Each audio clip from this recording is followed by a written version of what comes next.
सभी भक्तों को जय बाबा की। एक बार फिर मैं आप सभी भक्तों के समक्ष उपस्थित हुआ हूँ भक्ति सागर पंचद्वार बराड़ा धाम चैनल के माध्यम से। हमने आपको इससे पहले बताया कि इंसान के कौन से 5 अच्छे कर्म हैं जिससे हमें मुक्ति मिलती है और मोक्ष का मार्ग खुलता है। लेकिन इसी के साथ साथ हमने आपको ये भी बताया कि हमारे वो कौन से 3 बुरे कर्म हैं। वो 3 बुरे कर्म क्यों है, वो क्यों नहीं 5 5 हैं? क्योंकि 3 कर्म 3 लोक से संबंधित होते हैं। और जैसे कि लोग कहते हैं सतलोक, संत रामपाल जी कहते हैं कि सतलोक। सतलोक तो है ही नहीं आज के समय में, और ना ही कभी था। तो सतलोक तो हमारी कल्पना है, और कल्पना तो हम जितना मर्जी कर लें, कुछ भी कह लें, ये सत्य नहीं होता है। ये एक सब झूठ होता है, सब कलयुग का छलावा है। तो हम बात कर रहे थे कि अच्छे कर्म और बुरे कर्म में अंतर क्या होता है। बुरे कर्म 3 लोक से जो संबंधित है, इसके बारे में हम चर्चा फिर कभी करेंगे आपसे। आपको अवश्य बताएंगे कि 3 बुरे कर्म 3 लोक दिखाते हैं। और आप लोगों ने ये मुहावरा भी सुना होगा, लोगों के मुंह से भी सुना होगा, बड़े बुजुर्गों के मुंह से भी सुना होगा कि हमारे 3 बुरे कर्म ही 3 लोक की सैर कराते हैं। वो किस प्रकार सैर कराते हैं, कभी हम फिर आपको बताएंगे इस बारे में। लेकिन अच्छे कर्म हम करते हैं तो हम कहाँ जाते हैं, और बुरे कर्म करते हैं तो हम कहाँ जाते हैं, ये आपको पता होना चाहिए। जिसे हम कहते हैं सत्कर्म। सत्कर्म का मतलब होता है सत्य के मार्ग पर चलते हुए अपना जीवन व्यतीत करना, वही होता है सत्कर्म। और सत्कर्म पर के मार्ग पर हम चलते हैं तो हम सतलोक में नहीं जाते हैं, क्योंकि रामपाल का बनाया हुआ सतलोक जो कहते हैं वो 7 लोकों में बांट चुके हैं। और 7 लोक जब दुनिया में है ही नहीं, इस सृष्टि में है ही नहीं, किसी भी विधान में है नहीं, तो सतलोक आपको एक कलयुग का छलावा हो गया। सतलोक का मतलब होता है सत्यलोक, और सत्य का मतलब होता है शिव। कि शिव के बनाए हुए ब्रह्मांड के नियमों में के अनुसार जो लोक हैं, आकाश लोक, मृत्युलोक, पाताल लोक, हम इसी 3 प्रक्रिया में ही घूमते रहते हैं। और इसीलिए हमारे 3 बुरे कर्म ऐसे होते हैं जो तीनों लोकों के सैर करवाते हैं। हमें ऐसा नहीं है कि हम बुरे कर्म करते हैं तो हम पाताल लोक में जाएंगे, राक्षस बनेंगे, या मृत लोक में आएंगे, दोबारा से हमें जीवन मिलेगा और फिर हम पाप पाप कर्म करेंगे और हमें सजा उसकी मिलेगी। लेकिन सत्यलोक का मतलब सिर्फ यही होता है कि सत्य, और हमें शिव के पास जाना चाहिए। शिव की बनाई हुई दुनिया में विचरण करते हुए जाना चाहिए। लेकिन हमारे बुरे कर्म हमें सतलोक में जाने नहीं देते, प्रवेश करने नहीं देते। असतलोक का मतलब होता है सत्य का लोक, और सत्य का मतलब होता है शिव। मतलब ये कि शिव की बनाई हुई सृष्टि में और उस सृष्टि के अंदर जो स्वर्ग लोक है, मतलब कि सृष्टि को शिव ने 2 पहलू में बांट दिया है। कि अच्छे कर्म करने वालों को स्वर्ग लोक में स्थान दिया जाएगा, कुछ पल के लिए, कुछ क्षण के लिए उनका आदर सत्कार और सम्मान किया जाएगा, और इसके बाद दोबारा यात्रा के लिए पृथ्वी लोक पर भेजा जाएगा।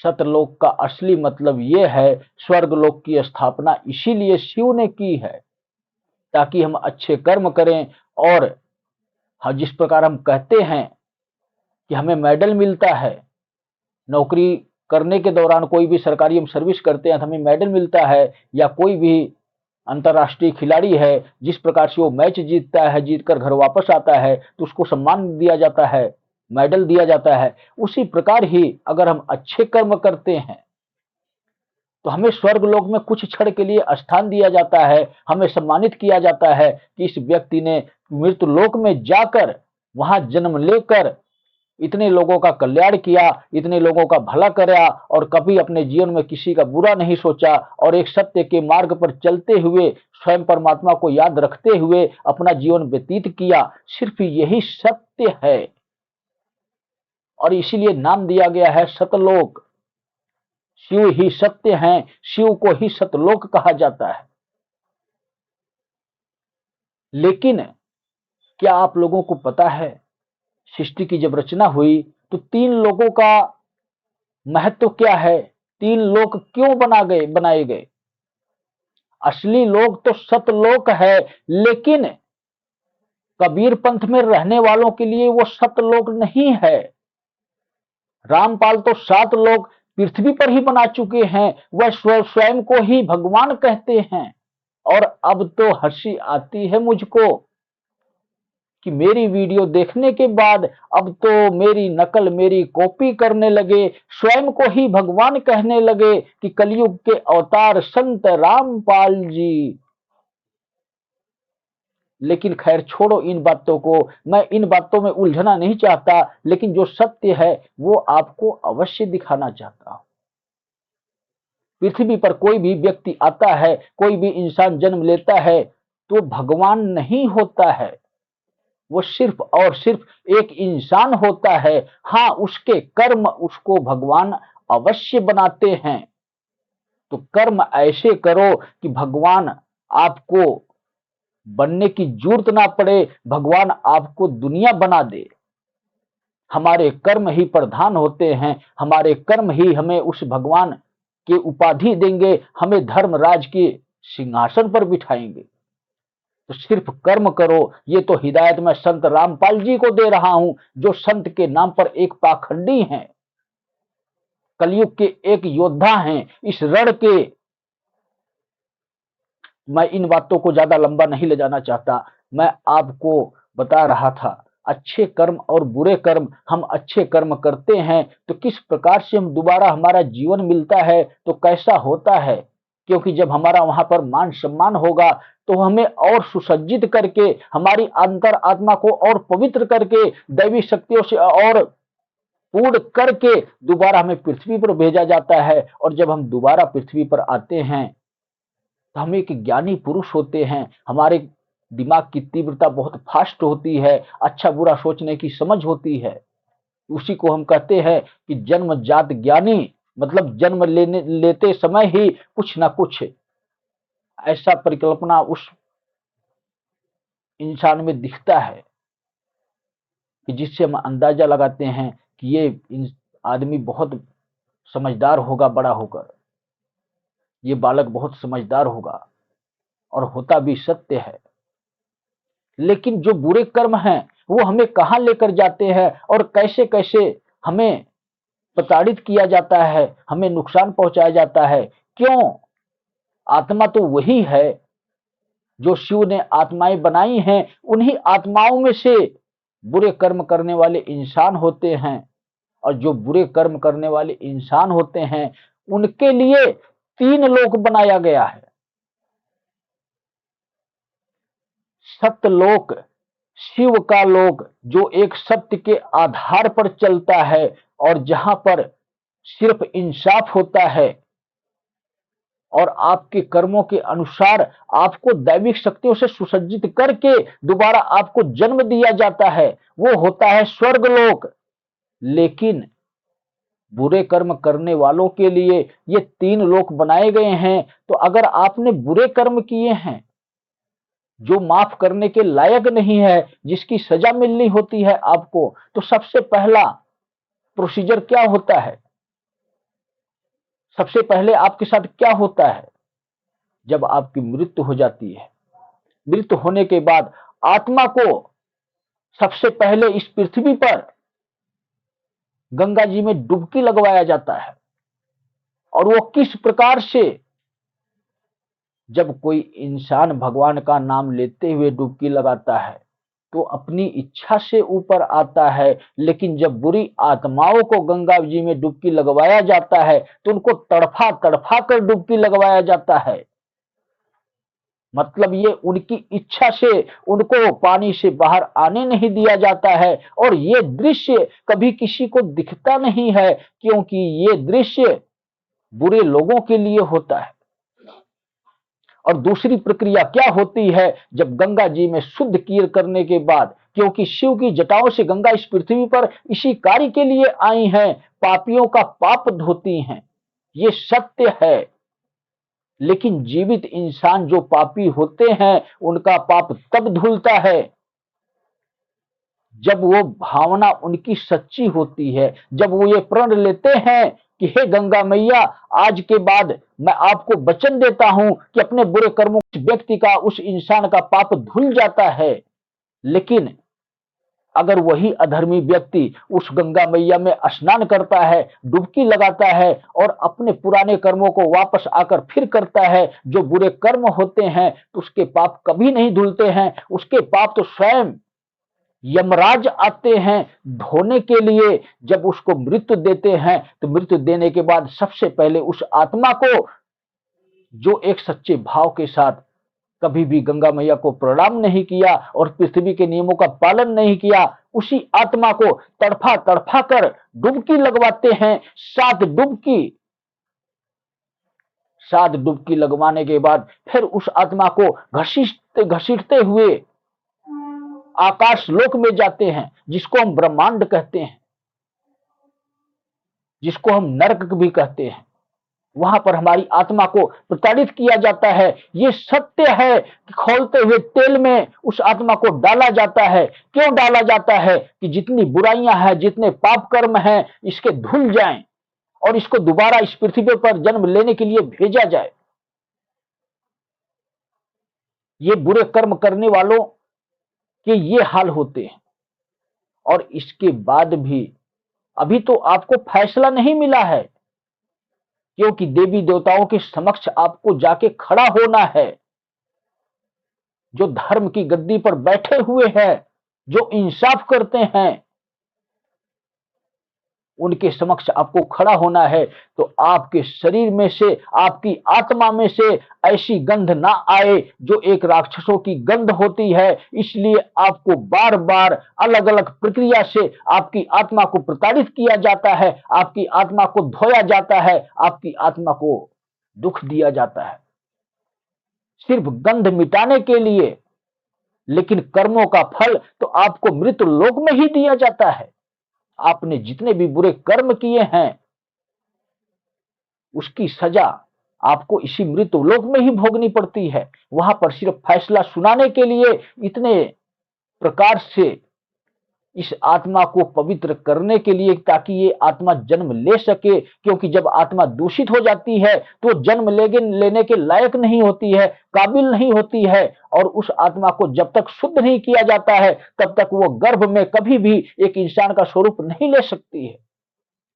अनेकों प्रकार से उस नरकलोक में, ब्रह्मांड में ही ये नरकलोक है जो अदृश्य स्वरूप में है, और बहुत ही विस्तार रूप में वहां पर यह कार्य चलता है। और आज के समय में वहां पर जगह की कमी हो गई है, क्योंकि कलयुग के प्रभाव से ज्यादा संख्या में इंसान, व्यक्ति बुरे कर्म कर रहा है।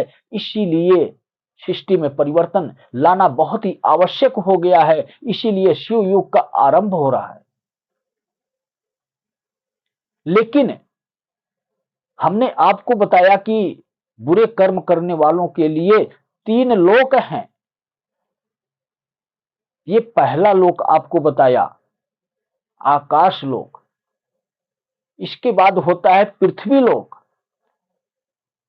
और इस पृथ्वी लोक पर बुरे कर्म करने वालों को जब इस प्रकार से उनकी आत्मा को प्रताड़ित किया जाता है, दुख दिया जाता है, उनको आग की अग्नि में की लपटों में भूना जाता है, कितना दर्द होता है, कितना कष्ट होता है। बड़े मुश्किल से फिर दोबारा आत्मा शुद्ध होती है, फिर हम नवा जन्म लेते हैं। लेकिन दूसरी प्रक्रिया हमारे साथ क्या होती है? हमने पिछले जन्म में जितने भी बुरे कर्म किए हैं, उसकी सजा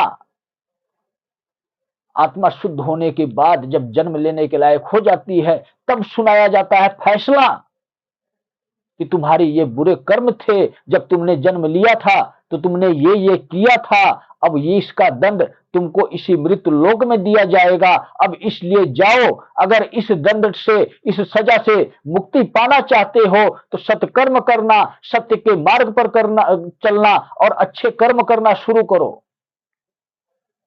अगर हम वापस इस पृथ्वी पर आने के बाद हमारा जन्म होता है और हमारी संगत फिर दोबारा से बुरी हो जाती है, हमारे संस्कार माँ बाप के अच्छे नहीं होते हैं, किसी भी प्रकार से हम गलत मार्ग पर चलते हैं, तो हम दोबारा फिर पाप कर्म करते हैं और इन्हीं दलदलों में फंसते चले जाते हैं और यही प्रक्रिया बार बार हमारे साथ दोहराई जाती है। लेकिन अगर हम इस दूसरे लोक में, इस मृत्यु लोक में, इस पृथ्वी पर आकर वही सत्कर्म करना शुरू कर देते हैं तो हमारी सजा माफ भी हो जाती है।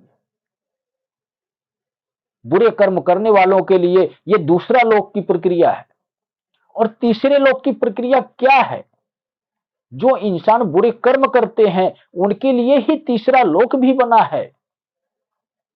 तीसरा लोक बहुत ही भयानक, बहुत ही दर्द भरा होता है और उसमें तो 1% भी गुंजाइश नहीं होती है, हमें यह चांस नहीं मिलता है कि हम वापस इंसान का जीवन पा सकें। वो कौन सा लोक है? पाताल लोक।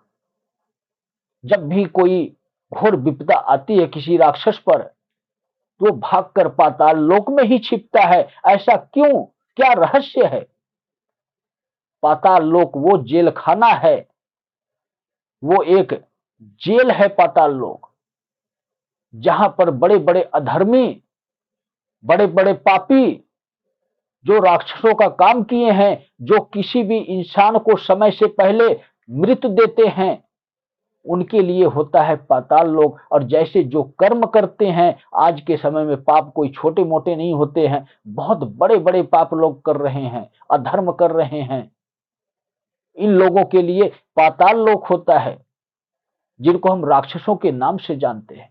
राक्षस अपना बचाव के लिए पाताल लोक में ही भागते हैं। जब भी देवी देवताओं के साथ इनका युद्ध हुआ है, जब इनको यह खतरा हुआ है कि हाँ अब हमारा बचना नामुमकिन है, मुश्किल है, तब पाताल लोक भाग कर जाते हैं। और अक्सर आप लोगों ने सुना होगा कि स्वयं हनुमान जी पाताल लोक में कितनी बार प्रवेश किए हैं और कितनी बार कठिनाइयों का सामना करते हुए उस पापियों को, अधर्मियों को, राक्षसों को खींचकर देवदूत के समक्ष खड़ा किए हैं कि लो ले जाओ।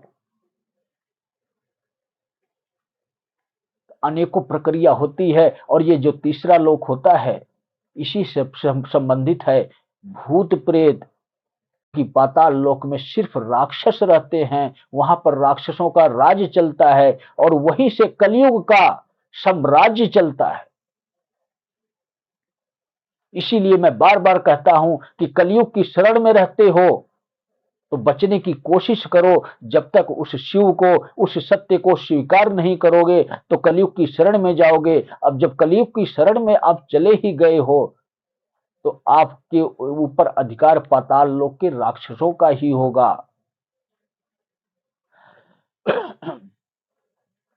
और पाताल लोक से ये सारी प्रक्रिया चलती है कि जितने लोग भी मरते हैं अकाल मृत्यु से या किसी भी बुरे कर्मों के कारण उनकी मुक्ति रुक जाती है, उनकी आत्माएं यमराज नहीं ले जा पाते हैं ऊपर, क्योंकि उस व्यक्ति के इतने ज्यादा बुरे कर्म हैं कि उसको सजा देने की बजाय इसी श्रेणी में डाल दिया जाता है कि अब तुम सजा यहीं पर भुगतो। उसी प्रकार की आत्माएं, भूत प्रेत, पिशाच, शैतान, जिन, जिन्नात, कुछ भी आप समझो, किसी भी प्रकार से समझो, ये आत्माएं प्रवेश होता है इनका उस पाताल लोक में जाने के लिए, ये ज्यादा से ज्यादा बुरे कर्म करती हैं। इसीलिए कहावत है कि जब तक इंसान जीवित है अपने परिवार को पहचानता है, अगर वो इंसान मर गया, उसकी मुक्ति हो गई तो वो पितर के रूप में आता है। लेकिन अगर वही इंसान मर गया और उसकी मुक्ति रुक गई, वो प्रेत योनि में चला गया, प्रेतों की श्रेणी में चला गया, तो कभी भी अपने परिवार को पहचानता नहीं है। उसके लिए तो सिर्फ एक इंसान है, एक मानव है, और राक्षस और भूत प्रेत का काम है कि मानव की दुनिया को नष्ट किया जाए, खत्म किया जाए। क्योंकि राक्षस और देवताओं का जिस प्रकार युद्ध चलता है, इसी प्रकार युद्ध चलता है हम इंसानों का और भूत प्रेतों का। भूत प्रेत हमेशा हमें किसी ना किसी प्रकार से सजा देते रहते हैं, चाहे किसी भी प्रकार की शारीरिक पीड़ा दे रहे हों या किसी भी प्रकार के हमारे जीवन में रुकावटें पैदा कर रहे हों, वो हमें सजा दे रहे हैं, वो हमारे दुश्मन हैं, हमें उनसे लड़ना है। और उनसे लड़ने के लिए मैं आज आपको एक समाधान बताता हूं। समाधान वो क्या है?